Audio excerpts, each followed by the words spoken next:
Gunfire in the Lebanese capital of Beirut killed several Lebanese Shiites on Thursday.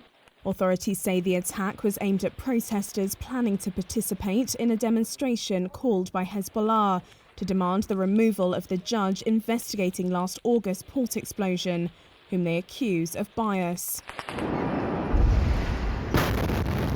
The catastrophe killed more than 200 people and devastated swathes of Beirut. Local television footage showed bullets bouncing off buildings and people running for cover, scenes reminiscent of the 1975 to 1990 civil war.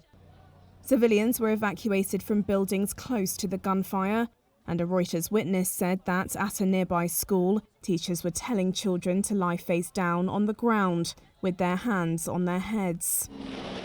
An army statement reported that the gunfire had targeted protesters as they passed through the Tayuna traffic circle, an area that divides Christian and Shiite Muslim neighbourhoods. According to a military source, shooting began from the Christian neighbourhood of Ain el-Ramana before spiralling into an exchange of fire. Hezbollah and its ally, the Shiite Amal movement, said groups had fired at protesters from rooftops, aiming at their heads. It claims the attack was aimed at dragging Lebanon into conflict. The army deployed heavily in the area, saying it would open fire against any armed person on the road.